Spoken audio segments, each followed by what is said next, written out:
Radio Lomé, il est 12h30 minutes.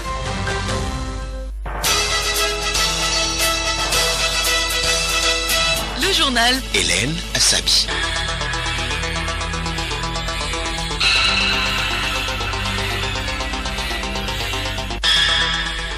Bonjour à tous et merci de rester avec nous pour ce journal. À la une, réunion du Conseil des ministres hier à la présidence de la République.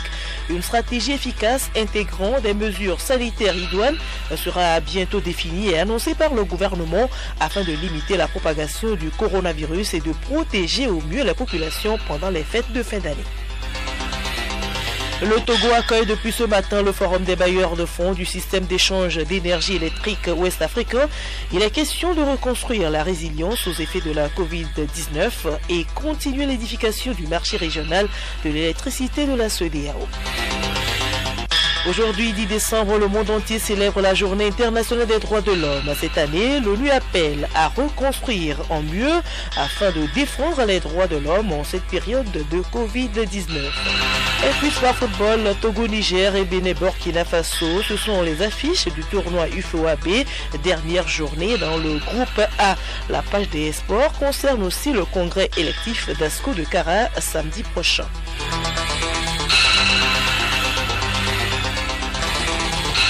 radiolomé.tg.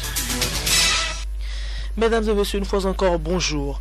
Le Conseil des ministres s'est réuni hier sous la présidence du chef de l'État, Faure Essozna Gnassingbé. Les travaux ont porté entre autres sur la mise en valeur du littoral, l'informatisation du casier judiciaire, les actions de Togo Invest, la gestion des déchets dangereux et marchandises dangereuses et les mesures visant à limiter la propagation de la Covid-19. Et justement, concernant ce dernier sujet, une stratégie efficace intégrant des mesures sanitaires idoine sera bientôt définie et annoncée par le gouvernement afin de limiter la propagation du coronavirus et de protéger au mieux la population pendant les fêtes de fin d'année.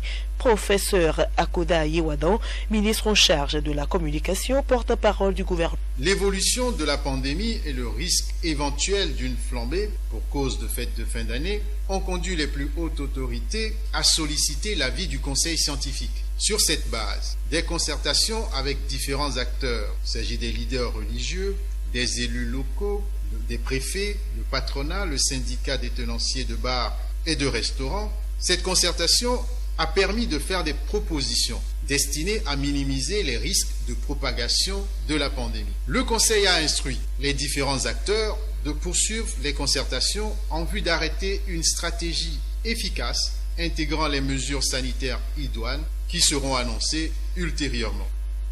Le Conseil a également écouté une communication relative au projet d'identification biométrique des personnes physiques au Togo.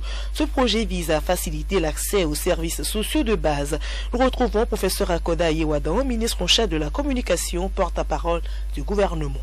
Il s'agit d'une plateforme qui va être créée, qui s'appelle casier-judiciaire.tg, aussi simplement que ça, et sur laquelle vous pouvez introduire un certain nombre d'informations pour récupérer ensuite le document en question. Sur la même plateforme, vous allez payer la charge que le gouvernement déterminera et tout sera traité de façon électronique. Relativement aux populations à la base, vous savez, aujourd'hui, il n'est pas dit que le casier judiciaire soit absolument délivré par voie numérique ou vous téléchargez le document sur votre smartphone. Vous pourriez aller dans une maison de justice, par exemple, si vous n'avez pas de téléphone, pour vous faire aider dans ce sens-là. Vous pouvez même aller au greffe pour vous faire aider dans ce sens-là. Donc il y a tout un dispositif comme celui-là qui sera mis en place pour pouvoir accompagner le processus afin que celui-ci soit le plus efficace possible. Réunion de coordination des partenaires techniques et financiers du système d'échange d'énergie électrique ouest-africain depuis ce matin à Lomé. La rencontre offre l'occasion de procéder à la revue conjointe du portefeuille des projets financés et d'en mesurer l'impact de la crise sanitaire sur leur mise en œuvre, puis de convenir des actions à entreprendre pour l'accélération des projets en chantier. Juliette Kandé. Le Forum des bailleurs de fonds du système d'échange d'énergie électrique ouest-africain EOA, WAP en anglais, de Lomé, a pour thème construire la résilience aux effets de la Covid-19 et continuer l'édification du marché régional de l'électricité de la CEDEAO. Dans le souci d'apporter une réponse durable aux défis du secteur de l'énergie dans l'espace communautaire, l'accès à l'énergie a été placé au rang des priorités régionales. Sedika Douka, commissaire énergie et mines de la CEDEAO. En 2018, exactement en décembre, les chefs d'État et de gouvernement de la CEDEAO ont adopté un plan directeur des moyens généraux de production et de transport d'énergie. Et ce plan directeur consiste à 75 projets, dont 47 de production d'énergie et 28 en transport pour un montant de 37 milliards de dollars. Actuellement, le WAP est en train de mettre en œuvre une vingtaine, donc quasiment 10 en phase d'exécution et 10 autres en phase de préparation. Donc on attend justement les barres de fonds pour nous accompagner à mettre en œuvre ces projets.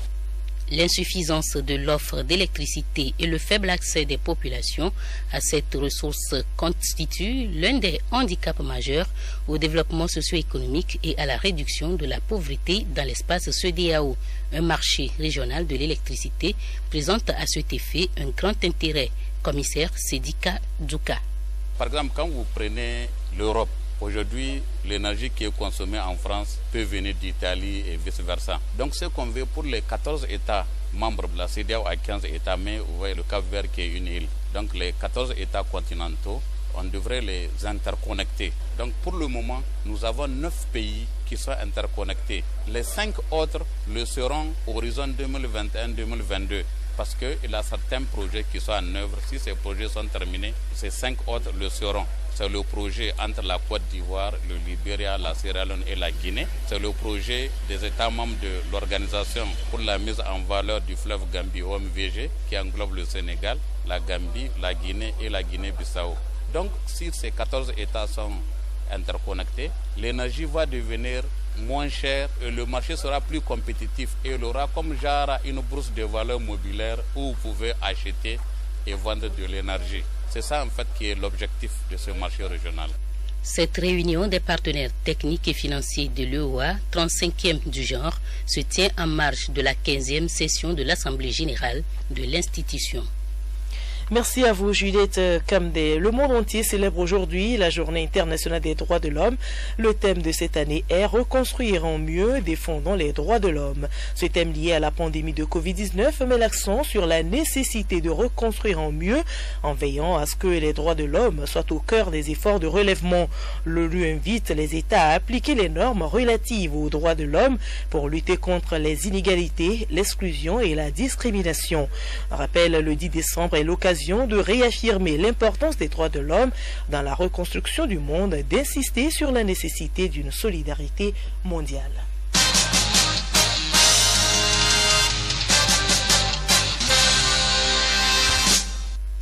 Le Togo va enfin valoriser ses produits forestiers non ligneux. Le programme national de gestion de ces produits et leurs guides sont soumis à validation depuis ce matin à Lomé par les acteurs des régions, des plateaux et maritimes. Parmi ces produits, le karité. Comment cette denrée sera-t-elle mise en valeur? Reportage Odette Pira. Les produits non ligneux sont des produits forestiers autres que le bois. Le karité en fait partie. Avec la rencontre de Lomé, ce produit sera boosté.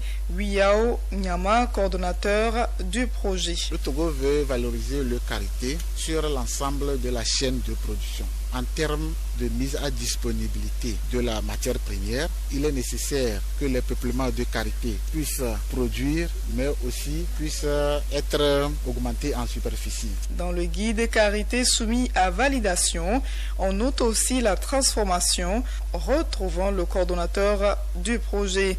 À l'heure actuelle, la transformation est artisanale avec des outils artisanaux. Donc il est nécessaire qu'on puisse booster ce secteur de transformation avec l'avènement des machines qui sont plus performantes. L'autre aspect, c'est le process de la transformation en termes d'hygiène, puisque le karité est utilisé également dans l'alimentaire. Donc il faudrait que le produit qu'on consomme puisse répondre aux normes requises, aux normes d'hygiène. Le néré et le moringa sont aussi pris en compte dans ce programme. La FAO se dit prête à accompagner le Togo. Les travaux vont durer 2 jours. Un autre atelier du genre se tiendra à Kara. Les inspecteurs du travail ont prêté serment ce jeudi à Lomé. À travers cette cérémonie, ils se sont engagés à respecter le secret professionnel lié à leur fonction. Reportage Aimé Sougliman, présentation Grâce Goto. C'est à la cour d'appel de Lomé que ces inspecteurs ont été assermentés. Présidé par le vice-président de la cour, Kokou Otor, la cérémonie a débuté par la lecture des arrêtés portant nomination en qualité d'inspecteur de travail et des lois sociales. Symphorien Bidassa, premier substitut général de la cour d'appel de Lomé. C'est une obligation du législateur. C'est le code du travail qui l'exige en son article 184 alinéa 2 qu'ils prêtent donc serment avant le début de leur mission. Parce que plusieurs missions leur sont confiées et des missions très délicates. Donc le serment, c'est comme une sorte d'engagement solennel d'accomplir loyalement leur mission. Ils auront droit à certains secrets de fabrication. C'est pourquoi on leur soumet au serment pour qu'ils puissent garder ces secrets-là pour eux, ne pas les divulguer. Ça peut faire l'objet de contrefaçon vis-à-vis des adversaires de certains nombres d'entreprises. Ils sont au total 30 inspecteurs, dont 23 hommes et 7 femmes. Ils auront comme mission principale de veiller à l'application des dispositions édictées en matière de travail, d'apporter leur concours aux employeurs et aux travailleurs pour le règlement amiable des différends individuels ou encore de conduire les enquêtes sur les risques professionnels. Des tâches éléphantesques selon Panafei Begedou, l'un des assermentés. Je dirais que c'est vraiment une cérémonie pleine d'émotions. Avant d'y participer, on se dit bon, nous allons juste aller diriger le jury et partir. Mais une fois dans la salle, avec la prise de parole du président, du procureur, la façon dont la parole est distribuée, les mots qui ont été dits, ça nous pénètre et ça nous amène à prendre conscience que ce n'est pas un jeu et que ce que nous venons de faire est sérieux et plein de sens. Non, les missions premières de l'inspecteur, c'est de contrôler, de conseiller et de concilier. L'inspection du travail et des lois sociales a été instituée par la loi numéro 2006-010 du 13 décembre 2006. Et nous poursuivons ce journal avec la rentrée académique 2020-2021 à l'école supérieure d'audit et de management ESAM hier à Lomé. Une conférence sur les différents régimes qui gouvernent l'Afrique noire a marqué l'événement. Mathias Pigbini. Constitution, démocratie et état de droit en Afrique noire depuis 1990, c'est le thème de la conférence de cette rentrée qui a réuni étudiants, parents et partenaires. Un exposé sur les différentes constitutions adoptées depuis 1990, rompant ainsi avec les dictatures de parti unique, a permis de relever les faiblesses de la démocratie en Afrique noire. Professeur Kofi Ahadi Nounou, conférencier. Ils sont armés de connaissances, mais ces connaissances ne sont pas suffisamment tournées vers nos réalités, ce qui fait que leurs connaissances de nos pays, leurs connaissances de nos sociétés ne sont pas satisfaisantes. Et donc c'est nous qui leur devons quelque chose, que nous devons leur apporter, et en retour, nous pouvons attendre d'eux qu'ils soient des cadres imbus des connaissances de la chose nationale et ensuite qu'ils aient une attitude patriotique dans la gestion de cette chose nationale-là. Pour le premier responsable de l'école supérieure d'audit et de management ESAM, il est important d'inculquer à la jeune génération des principes et valeurs moraux pour une Afrique stable et prospère. Roger Mifetou, directeur général de l'ESAM. Nous formons des citoyens. Si eux-mêmes ils ne connaissent pas ce que c'est qu'un droit constitutionnel, qui doit être normalement la charte de vie commune de tout pays, quoi on l'a basé, quelle était la réflexion qui sous-tendait ce travail de fait, bon, il va être difficile que nous restions en harmonie avec nous-mêmes. Donc on serait toujours ballotté à gauche, à droite. L'école supérieure d'audit et de management ESAM forme depuis une quinzaine d'années en expertise comptable, droit et sciences de la gestion. Et ce communiqué de la CET, la Direction générale de la compagnie énergie électrique du Togo informe son aimable clientèle qu'en raison des travaux sur les ouvrages électriques de la CEB à Lomé, le vendredi 11 décembre 2020, de 6h à 13h, la fourniture de l'énergie électrique est susceptible de connaître des perturbations dans la zone portuaire et ses environs. La CET rassure sa clientèle que la fourniture de courant électrique reprendra normalement dès la fin des travaux. La direction générale présente ses excuses à la clientèle et la remercie pour sa bonne compréhension.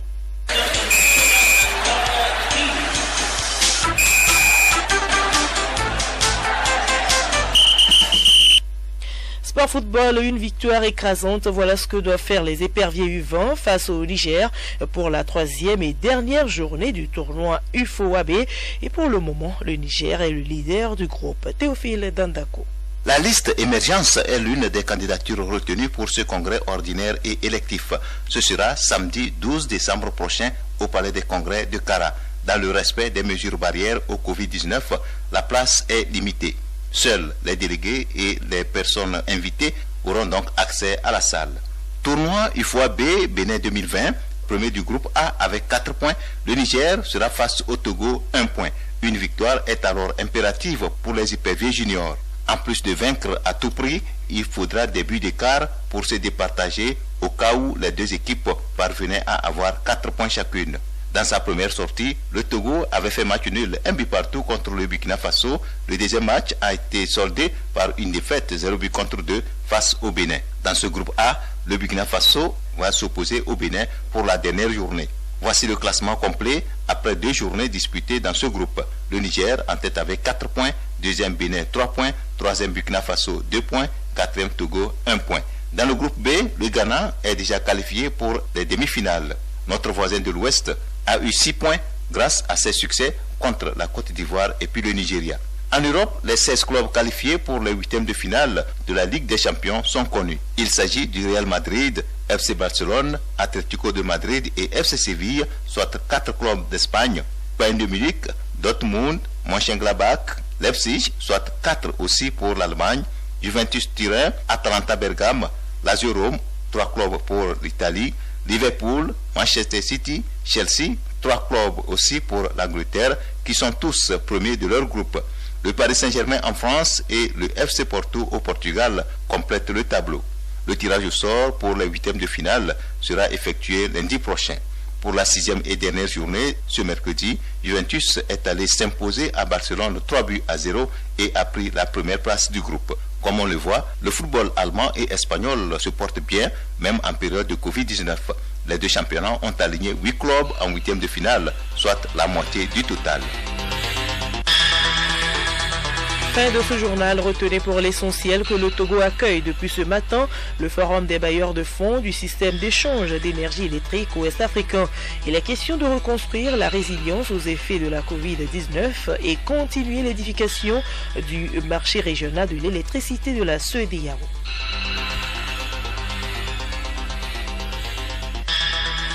Rubrique sensibilisation au coronavirus et c'est avec vous Juliette Kamdé. Une étude américaine publiée dans la prestigieuse revue scientifique Nature le 10 novembre dernier a exploité des millions de données pour y voir plus clair sur les lieux à risque. Des scientifiques américains ont cartographié les déplacements de 88 millions de personnes du mois de mars à mai 2020. Les scientifiques ont retenu 57 000 lieux de domiciliation. Les déplacements recensés allaient jusqu'à 553 000 points d'intérêt, comprenant des commerces, boutiques, lieux de culte ou encore lieux d'hôtellerie et de restauration. Pour mesurer la dynamique de la Covid-19 au sein des lieux publics, les chercheurs ont utilisé un modèle épidémiologique comportemental. Les résultats de cette étude ne sont pas une surprise. Ils suggèrent que les restaurants, les salles de sport, les cafés, les hôtels et les établissements religieux sont les endroits où le virus circule le plus activement. La majorité de ces lieux, classés en ordre décroissant des contaminations, ne requièrent pas le port de masque en permanence. Il s'agit aussi de lieux fermés, parfois mal ventilés, où les activités, sport, chant, restauration, conversation, empêchent le port de masque et où favorisent la projection de gouttelettes par la bouche. Cette étude, bien qu'enrichissante, présente toutefois des limites. Les données mobiles n'étaient pas disponibles dans les écoles ou encore les maisons de retraite, des établissements très peuplés au quotidien. Les entreprises n'ont pas non plus été comptées.